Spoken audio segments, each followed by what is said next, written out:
할렐루야. 할렐루야. 우리 인사 나누겠습니다. 힘을 냅시다. 힘을 냅시다. 아름다운 밤이에요. 아름다운 밤입니다. 다시 한 번 더. 아름다운 밤이에요. 아름다운 밤입니다. 여러분 아름다운 밤 맞죠? 이제 봄이 오고 있습니다. 이제 자기가 봄천이라고 생각하시는 분들 있죠. 이제 마음에 바람이 들어갈 때가 됐어요. 오늘 따뜻한데 낮에 그러니까 마음이 심숭샘숭하더라고요. 참 여러분들 존경합니다. 제가 오늘도 설교 준비하면서 생각을 해봤는데 내가 목사가 아니었으면 금요일 저녁에 과연 기도에 나왔을까? 그 생각을 한번 해봤거든요. 쉽지 않을 것 같아. 왜냐하면 제가 교육전수 할 때 알바하면서 이제 그때는 교육전수에 다 금요일 날 다 이제 갔거든. 수요일도 가고 금요일도 가고 그랬는데 알바가 끝나면 가기 싫을까요, 좋을까요? 가기 싫어. 그럴 때가 생각이 나더라. 그래서 제가 설교를 이렇게 준비하다가 하나님 좀 재미있게 했으면 좋겠는데 오늘 한 가지만 말씀을 딱 듣고 좀 재미있게 좀 웃으면서 말씀을 들었으면 좋겠다. 그런 소원하는 마음으로 설교를 준비했는데 재미있게 했을까요, 안 했을까요? 잘 안 나와요, 이게. 잘 안 나옵니다. 그래서 코미디언들이, 개그맨들이 웃긴다는 것이 굉장히 힘들어. 설교를 유쾌하게 만든다는 것이 힘들다. 재미없을지라도 하나님께서 은혜 주시면 그 은혜가 더 재미있을 줄 믿습니다. 자, 오늘은 베드로 두 번째 시간, 베드로전서 1장부터 보겠습니다. 1장, 베드로전서 1장 3절부터 9절 말씀. 3절부터 9절 말씀. 우리가 너무나 많이 다루었던 말씀이기도 합니다. 3절부터 9절 말씀, 제가 한 절, 여러분들이 한 절을 읽겠습니다. 우리 주 예수 그리스도의 아버지 하나님을 찬송하리로다. 그의 많으신 긍휼대로 예수 그리스도를 죽은 자 가운데서 부활하게 하심으로 말미암아 우리를 거듭나게 하사 산 소망이 있게 하시며 썩지 않고 더럽지 않고 쇠하지 아니하는 유업을 있게 하시나니 곧 너희를 위하여 하늘에 간직하신 것이라. 너희는 말세에 나타내기로 예비하신 구원을 얻기 위하여 믿음으로 말미암아 하나님의 능력으로 보호하심을 받았느니라. 그러므로 너희가 이제 여러 가지 시험으로 말미암아 잠깐 근심하게 되지 않을 수 없으나 오히려 크게 기뻐하는도다. 너희 믿음의 확실함은 불로 연단하여도 없어질 금보다 더 귀하여 예수 그리스도께서 나타나실 때 칭찬과 영광과 존귀를 얻게 할 것이니라. 예수를 너희가 보지 못하였으나 사랑하는도다. 이제도 보지 못하나 믿고 말할 수 없는 영광스러운 즐거움으로 기뻐하니. 함께 읽겠습니다. 시작. 믿음의 결국 곧 영혼의 구원을 받음이라. 받음이라. 아멘. 아멘. 자, 오늘 이제 본문은 베드로 전서입니다. 베드로 두 번째 시간. 복음서에 대해서 이제 나타남 지난 시간에 좀 급하게 살펴보았지만 어쨌든 많은 양을 다루었습니다. 오늘 본문만 가지고 여러분들과 말씀을 나누고자 합니다. 오늘 베드로 전서는요, 베드로가 투옥되기 직전에 기록된 서신으로 봅니다. 투옥되기 직전에. 이 베드로는 순교하기 전 몇 년을 로마에서 보내게 되는데 베드로는 주후 68년경에 네로에 의해서 순교를 당합니다. 네로에 의해서. 여러분 잘 아시죠? 크바디스 영화 많이 보셨죠, 그죠? 주여 어디로 가시나이까? 그런 질문을 영화에서 하기도 했고, 그래서 예수님께서 말씀하셨을 때 그 말씀이 마음에 와닿아서 다시 들어가 가지고 로마에서 어떻게 십자가에 못 박혀 죽었다고요? 거꾸로 십자가에 못 박혀 죽는 그런 사건이 있었는데 이것은 바로 네로에 의해서 사형이 집행되었습니다. 자, 그런데 순교하기 4년 전에, 그러니까 네로가 집정할 때 순교하기 4년 전에 로마에 무슨 일이 있었냐면은 대화재 사건이 발생해요. 대화재 사건. 이 네로가 통치하고 있는 중에 대화재 사건이 발생합니다. 여러분, 이 로마의 대화재가 얼마나 심각했냐면은 로마에 얼마 정도가 불탔을까요? 3분의 2가 불탔어요. 안동시에 여러분 3분의 1가 불탔다고 생각해 보세요. 어떻게 되겠습니까? 그림을 한번 보여주실까요? 이게 큰 사건이기 때문에 많은 화가들이 로마의 대화재 사건을 그림으로 남겼어요. 엄청나게 큰 사건이었다. 제가 여기 안동에 부임하고 난 다음에 안동에 산불이 났어요. 그렇죠.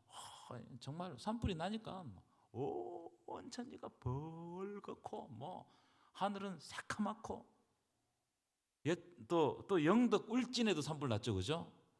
그러니까 막 그거는 더 했어요. 막 사람들이 다 피신하고 집이 다 살라지고, 속초에도 산불이 한번 나가지고 제가 첫 번째 해 교육자 수련회를 속초로 갔는데 가니까 막 다 그 많던 산지가 어떻게 되면 다 벌거숭이가 돼버렸어요.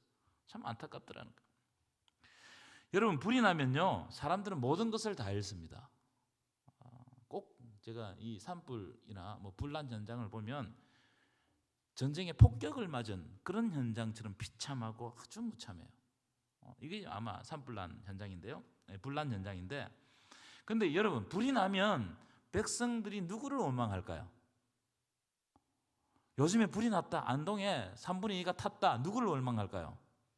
첫 번째 시장을 원망하겠죠. 그 다음에 대통령을 원망하겠죠. 여러분, 이렇게 큰 재해가 생기면 무조건 지도자를 원망하게 돼 있어요. 그 당시도 똑같았어요. 백성들의 원성이 그 당시 황제였던 네로에게 막 향하는 겁니다. 소문에 들어보니까 네로가 자기가 불을 질러 놓고 자기가 기뻐한다는 그런, 이 네로가 완전히 이 사이코 같은 그런 사람이기 때문에 자기가 불을 질렀다, 네로가 불을 질렀다, 이런 소문들이 막 나기 시작했어요. 그래서 조금 있으면 네로가 이 소문을 그대로 두면 네로가 정치적으로 위험할 것 같아가지고 어떻게 하냐면 로마의 대화요, 우리 그 역사 속에서도 있더라고요. 제가 찾아보니까 1923년에 일본의 관동 지방에 대지진이 났거든요. 관동 대지진 아세요, 여러분? 뭐 안 태어나가지고 모르겠죠. 큰 지진이 났습니다. 뭐 7.5, 뭐 8, 뭐 이 정도 지진이 났어요. 그러니까 그 당시는 엄청나게 큰 지진이었습니다. 제가 찾아보니까요, 이때 죽은 사람이 14만 명이 죽었어요. 놀라지도 않으시네. 얼마가 더 죽어야 놀라겠어요. 그 다음에 집은요 20만 채가 불탔어요. 20만 채가. 참 여러분들은 간이 크십니다. 20만 채가 불탔다 그래도 꼼짝을 안 하시네요. 여러분, 지진이 나면 자연스럽게 발생되는 게 뭘까요? 화재단 말이에요. 화재. 불이 확 나는 겁니다. 특별히 이제 일본 집들은 다 나무로 지었고, 그 로마 집들도 다 나무로 지었어요. 그래서 이 화재가 커졌습니다. 일본 집들은 다 나무로 짓잖아요. 따닥따닥 붙어 있어요. 그러니까 화재가 엄청나게 크게 났어요. 그러니까 백성들이 누구를 원망했다고요? 정부를 향해서 원망의 화살을 확 쏘는 거예요. 그때 일본 정부가 책임을 피하기 위해서 어떻게 했냐면은 일본에 사는 조선인들이 불을 질렀다고 유언비어를 퍼뜨렸어요. 형사들, 경찰들로 하여금 해가지고 막 퍼뜨렸습니다. 썩난 일본인들이 조선인들이 딱 보이는 대로, 닥치는 대로 죽이기 시작했는데, 이때 죽었던 조선인이 얼마 정도 되냐면 2만 3천 명이 죽었어요. 2만 3천 명이. 엄청난 숫자죠. 대학살. 그러니까 관동 대지진 후에 조선인들이 대학살을 당하는 일이 일어났단 말이에요. 얼마나, 여러분, 이게 나라를 뺏기는 것이 얼마나 이게 큰 일인지 몰라요. 그와 비슷하게 로마의 대화재 사건도 마찬가지였다. 이 사건으로 말미암아 그리스도인들이 이제 범인으로 지목이 되니까 막 사람들이 잡아가지고 막 사람들을 죽이기 시작하는 거예요. 묻지 말고 죽이는 거예요. 그림을 다시 한번 보여주실까요? 그림. 예. 이 사건도 엄청나게 컸어요. 대화재 사건 이후에 그리스도인들을 죽였던 이 사건, 학살했던 사건도 엄청난 사건이었습니다. 그래 보시면요, 그림을 여러분 자세히 보시면 막 십자가에 매달기도 하고요. 그 밑에 보시면은 그 나온 겁니다. 이렇게 되니까 그 당시 로마의 교회들이 쑥대밭이 되었습니다. 쑥대밭이. 그래서 로마의 그리스도인들이 어떻게 살아가느냐? 땅에서는 못 살아가는 거예요. 땅에서는 살지 못하니까 어디로 숨어들었다고요? 지하로 숨어든, 그게 카타콤이에요. 여러분, 꼭 카타콤을 한번 가보세요. 카타콤.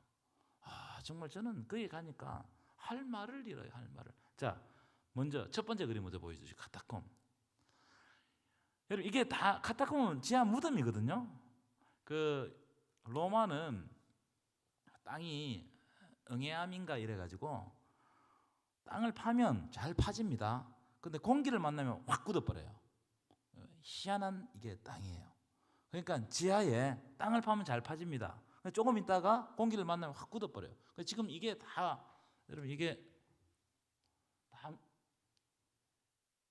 돼.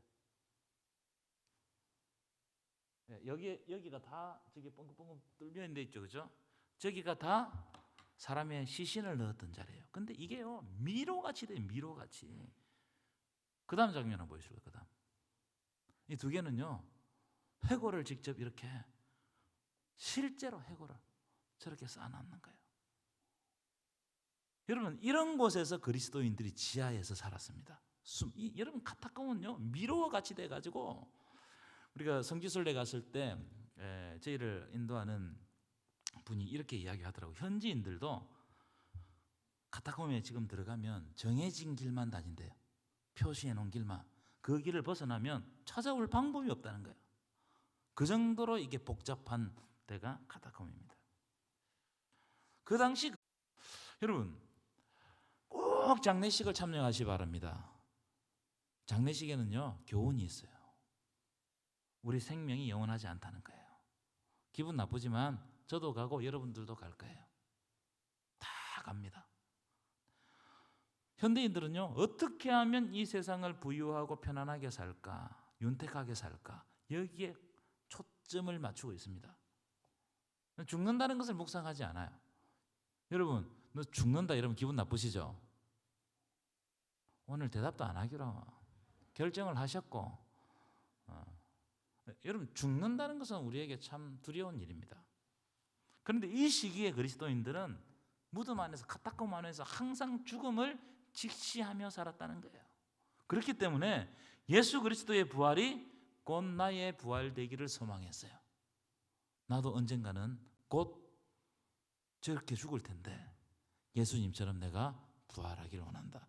그래서 여러분 초대기에 그렇게 극한 박해를 뚫고 나갈 수 있었던 힘은 예수 그리스도의 부활입니다. 믿으십니까? 예수 그리스도의 부활이 여러분의 부활 되시기를 간절히 축원합니다. 그러니까요 그들이 항상 죽음을 직시하고 나도 죽으면 예수님처럼 부활한다는 그 믿음을 가지고 있으니까 그들의 삶이, 그들의 말이, 그들의 행동이 힘이 있고 능력이 있는 거예요. 우리는요 똑같은 예수를 믿으면서 우리의 말에, 우리의 삶에, 우리의 행동에 힘이 없고 능력이 없어요. 오히려 우리가 우리가 삶을 살아갈 때, 우리가 무슨 말을 하거나 우리가 무슨 행동을 할 때 오히려 하나님의 영광을 가리는 일이 너무나 많아요. 그럼 그거 인정하십니까? 저는 인정해요.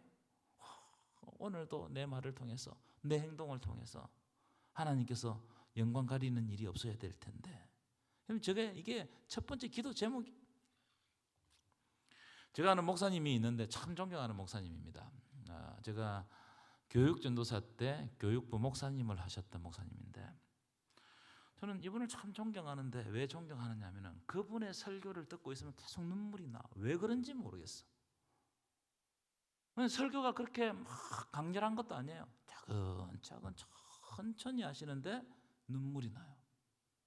근데 뭔가 다른 게 있어. 이분에게는 뭐가 다르냐, 이분이 신장을 이식하기 전이었습니다. 신장이 좋지 않아가지고 신장을 이식하기 전이었는데 제가 주일날 가면요 이분은 항상 엎드려 있어요. 아프니까 그 장면을 보다가 청년부 올라가면 그분이 설교를 하시는데 그 모든 것이 저분은 죽음 앞에서 설교를 하는 것처럼 느껴지더라는 거예요. 그러니까 내가 막 은혜가 되는 거예요. 제가 그분의 설교를 듣고 몇 번이나 울었어요. 이게 여러분 그리스도의 능력이 뭐냐면은 내가 주님과 같은 죽음을 갈 것이라는 이 확신을 가지고 있을 때 우리에게는 능력이 나오는 거예요. 왜냐하면 그렇게 믿는 사람은 부활을 믿지 않을 수 없기 때문에 그래요. 여러분 제가 여러분들에게 한번 질문해 보겠습니다. 여러분들은 부활을 믿으십니까? 여러분들은 부활을 믿으십니까? 그리스도의 부활을 믿을 때 이 땅의 삶을 예수님 뜻대로 살아갈 수 있는 거예요. 만약 그리스도의 부활을 믿지 않으면 이 땅이 좋아하는 것들을 하다가 살아가야 돼요. 여러분, 우리들은 순례자들입니다. 순례자들이에요. 여기가 다가 아닙니다. 곧 하나님께서 주시는 나라로 우리가 가게 돼, 초청되어 갈 겁니다. 여러분, 베드로전서는 이 네로에 의해서 엄청난 박해가 닥쳤을 때 기록된 서신입니다. 자, 3절 한번 읽어볼까요? 3절. 오늘 본문인데 3절 함께 읽겠습니다. 시작. 우리 주 예수 그리스도의 아버지 하나님을 찬송하리로다. 그의 많으신 긍휼대로 예수 그리스도를 죽은 자 가운데서 부활하게 하심으로 말미암아 우리를 거듭나게 하사 산 소망이 있게 하시며. 베드로 사도가 딱 첫 문장을 시작하면서 이렇게 되어 있습니다. 앞에 1절, 2절은 인사고요. 이렇게 이제 3절이 이제 본론으로 들어가는 첫 문장인데, 첫 문장에 헬라어에서는 뭐가 가장 먼저 나오는? 찬송하리로다가 먼저 나와요. 찬송하리로다. 여러분, 우리가 하나님을 찬양할 때, 찬송할 때 하나님의 능력이 우리를 통해서 드러나게 될 줄 믿습니다.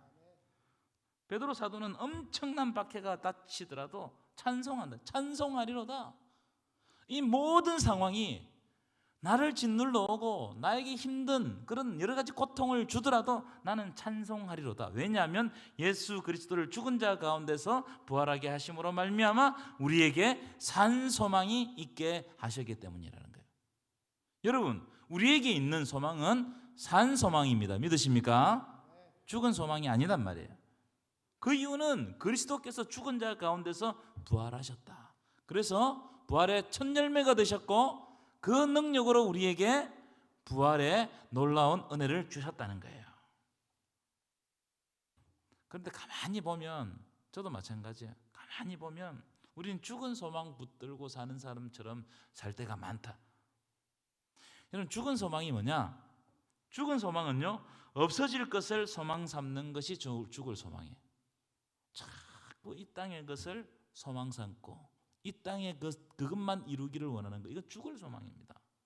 영원하지 않는 것을 바라보는 거, 이거 죽을 소망이에요. 그래서 일희일비하는 거예요. 막 기쁘면 막 기쁘고 막 슬프면 막 슬프고. 여러분, 살아있는 우리의 처한 환경과 관계없이 소망을 품는 것입니다. 믿으십니까? 생명이 나에게 있지 않기 때문에, 생명이 주님께 있기 때문에, 주께서 부활하셨기 때문에 소망이 나에게 있는 것이 아니에요. 여러분, 소망은 오직 예수 그리스도께 있음을 믿으시기 바랍니다. 6절을 읽어볼까요? 6절. 4절을 읽어볼까요? 4절입니다. 시작. 썩지 않고 더럽지 않고 쇠하지 아니하는 유업을 있게 하시나니 곧 너희를 위하여 하늘에 간직하신 것이라. 왜 우리가 찬송하느냐? 우리의 기업이 땅에 있는 것이 아니에요. 우리는 땅만 바라보고 살아요. 그러면요, 이 땅을 뛰어넘을 수가 없습니다. 하늘을 바라보고 사시기 바랍니다. 이 땅에 살면서도 하늘을 바라보고 사는 삶, 세상에 살면서도 주님과 동행하는 삶, 믿으십니까? 이게 그리스도인의 삶이라는 거예요. 그런데 많은 그리스도인이 이 땅에 살면서 이 땅만 바라봐요. 세상에 살면서 세상에 너무 섞여버렸어요. 그래서 세상이 난지 내가 세상인지 몰라. 하늘에 있는 우리의 유업을 바라보고 사모하면 찬송할 수밖에 없습니다. 여러분이 천국을 돈으로 사셨나요? 안 샀습니다. 여러분, 공로로 사셨나요? 그렇지 않습니다.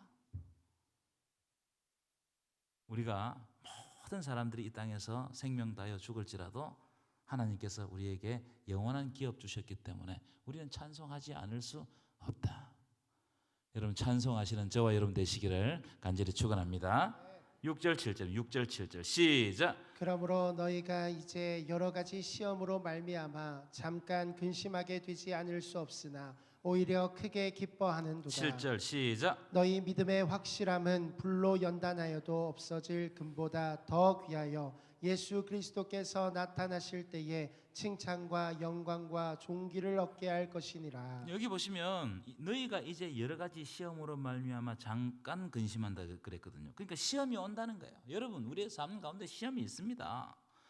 4장 12절을 보시면은 이 시험을 불시험이라고 표현해요. 불시험. 아까 제가 그 배경을 말씀드렸잖아요, 그죠? 그 뜨거운 시험이 온다는 거예요. 여러분, 이 불시험이라는 말은 쉬운 시험이라는 말이에요, 어려운 시험이라는 말이에요? 엄청나게 목숨을 걸어야 되는 시험입니다. 제가 앞에서 말씀드린 네로의 무지막지한 박해 속에 있었던 그런 시험이에요. 그런데 6절 보시면요, 오히려 크게 기뻐하는도다. 아멘이십니까? 크게 기뻐한다는 거예요. 왜 기뻐하느냐면 7절 보시면 너희의 믿음의 확실함은 불로 연단하여도 없어질 금보다도 귀하기 때문에. 여러분, 이 불시험이 우리를 연단시켜요. 이 불시험이 우리를 단련시켜요. 제가 요즘에 칼에 빠져 있거든요. 칼. 한번 설교했죠, 그죠? 이 칼을 보니까는 이 불을 다스려야 칼을 잘 이렇게 만들더라고요. 그래서 이 접새 칼이라고 해가지고 이 강철과 연철과 무슨 철 이렇게 쫙 해가지고 이걸 붙이는 거예요. 이게 붙이는 게 기술인데 이걸 붙일 뿐만 아니고 또 접고 덮고 500몇 번을 접더라고요, 이게. 그래가지고 강한 칼을 만들어요. 강한 칼. 근데요, 제가 눈여겨본 게 뭐냐면 이 칼을 만드는데 끊임없이 두드려. 끊임없이. 칼 한 자로 2천만 원씩 이렇게. 여러분 쓰는 칼 그런 거 사지 마시기 바랍니다. 그 정도로 이 칼을 아주 강하고 멋진 칼을 만드는데 계속 불시험과 같은. 여러분, 우리의 인생에 있어서는 시험이 있어요. 저를 한번 보세요. 여러분 가운데 지금 시험 든 사람이 있어요. 있습니까? 없습니까? 말은 안 해도 돼요. 왜냐하면 그런 시험은 늘 찾아와요. 예수님도 시험을 받으셨다, 안 받으셨다? 예수님도 시험을 받으셨어요. 누구에게나 시험이. 그러니까 여러분, 시험이 오는 것을 놀랍게 여길 필요는 없어요. 누구나 시험이 오는 거예요. 그런데 문제는 뭐냐면은 그 시험이 불시험이 되면 그 시험이 나를 단련시킨다는 거예요. 우리에게는 참으로 고통스러운 일입니다. 시험이 없었고 걱정이 없고 좀 제발 감사 제목만 있고 기도 제목은 없었으면 좋겠어. 여러분, 그럴 때 그런 생각이 안 나십니까? 또 기도해야 될 일이 생겼다고 또 하나님 지겨워 죽겠습니다. 나도 좀 편하게 삽시다. 저도 그럴 때가 있거든요. 그런데요, 그게 나를 단련시킨다고요. 나를 하나님 앞에 세운다고요. 여러분, 편안하면 예수 잘 믿을 것 같죠? 돈 많이 벌면 예수 잘 믿을 것 같죠? 건강하면 예수 잘 믿을 것 같죠? 아니라는 거예요. 나에게 있는 가시가, 사도 바울에게 있는 가시가 그 가시를 통해 가지고 하나님 앞에 나를 세우더라는 거예요. 믿으십니까? 여러분, 가시가 있으십니까? 얼마 전에 제가 손톱 밑에 가시가 들어가지고, 요즘에는 제가 좀 눈이 어두워지고 이거 못 빼겠어요. 이게 어떻게 된 건지. 그래서 제가 팅팅 불어가지고 빼니까 이렇게 빠졌는데, 조그마한 가시 하나도 나를 얼마나 괴롭게 하는지 몰라. 여러분도 마찬가지일 거예요. 한숨이 나고 잠이 안 오고. 그런데요, 말씀에 보면 그 불시험이 나를 어떻게 한다고요? 연단시키고 단련시킨다는 거예요. 여러분 마음이 불편하십니까? 몸이 불편하십니까? 여러분 상황이 불편하십니까? 내가 의도하지 않는 대로 흘러가십니까? 그것을 통해서 하나님께서는 나를 만들어 가신다는 거예요. 여러분, 하나님께서 지금 여러분들을 만들어 가고 있음을 믿으시기 바랍니다. 이 믿음을 가질 때 오히려 시험을 만날 때 기뻐하는도다. 시험을 만날 때. 여러분, 믿음은요, 시험이 올 때 참 믿음을 보는 거예요. 내가 아무리 입으로 믿음이 있다, 내가 뭘 했다, 지금까지 이거 어떻게 섬겼다, 아무 필요 없습니다. 시험이 딱 오는 순간 그 사람의 믿음은 그냥 딱 드러나는 거예요. 하나님 앞에 시험을 받는 그 자세를 보면 그 사람의 믿음의 현 주소가 어딘지 아는 거예요.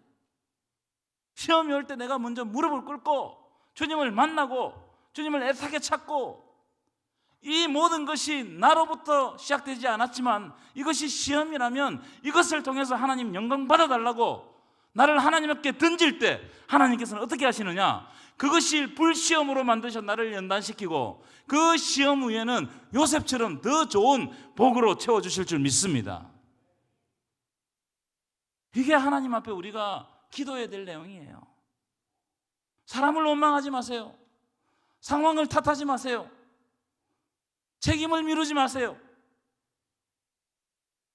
여러분, 이것이 나에게 준 것도 하나님의 뜻입니다. 요셉이, 여러분 오늘 요즘에 제가 계속해서 강의하고 있잖아요. 요셉이, 그 17살의 요셉이 자기 형들에게 팔림을 받았을 때 얼마나 억울하고 그걸 어떻게 이해하겠습니까? 그런데 30살이 넘어서 총리가 되게 하시고 그때 비로소 13년 만에 요셉도 하나님의 뜻을 깨달는 거예요. 하나님께서는 이 기간을 통해 가지고 요셉을 만들어 가시는 거예요. 그것을 깨닫고 할 때 그 시험이 오히려 크게 기뻐하는도다. 여러분, 시험을 만나나 걱정하지 마십시오. 죽지 않습니다. 오히려 그 시험을 통과하고 난 다음에 하나님께서는 더 좋은 것으로 주실 줄 믿습니다. 마지막입니다. 8절 9절 읽고 마치도록 하겠습니다. 8절 9절 시작. 예수를 너희가 보지 못하였으나 사랑하는도다. 이제도 보지 못하나 믿고 말할 수 없는 영광스러운 즐거움으로 기뻐하니 믿음의 결국 곧 영혼의 구원을 받음이라. 저는 이 말씀을 참 좋아해요. 너희가 예수를 보지 못하였으나 사랑하는도다. 여러분, 우리는 예수님을 본 사람이 있어요, 없어요? 있는 것 같아. 대답도 안 한 거 보니까. 예수님을 본 사람이 없어요. 육신의 몸을 입은 예수님을 본 사람이 아무도 없어요. 그런데 예수님을 안 보고도 믿고 예수님을 사랑한다는 거예요. 그럼 이게 은혜가 아니고 뭐겠냐는 거예요. 여러분, 내가 예수님을 사랑하는 이것 자체가 주님께서 우리에게 은혜를 주시고 있다는 사실임을 믿으시기 바랍니다. 베드로가 이걸 깨달았어요. 그래서 결국 어떻게 된다고? 그 불시험을 받아들인다고요. 왜냐하면 아까도 말했지만 천국이 유업으로 있기 때문에. 그리스도인은요, 이 땅 보고 사는 사람이 아닙니다. 남의 말에 막 휘둘려서는 안 돼요. 그리스도는 어떻게 살아야 된다고요? 하늘 바라보고 사는 거예요. 하나님의 말씀 붙잡고 사는 거예요. 하나님께서 주시는 영혼, 여러분, 하나님이 지금 나에게 무슨 말씀을 하시는지 길을 열어야 돼요. 그때 영안이 열리는 거예요. 그런 놀라운 은혜가 여러분 삶 가운데 일어나기를 간절히 축원합니다.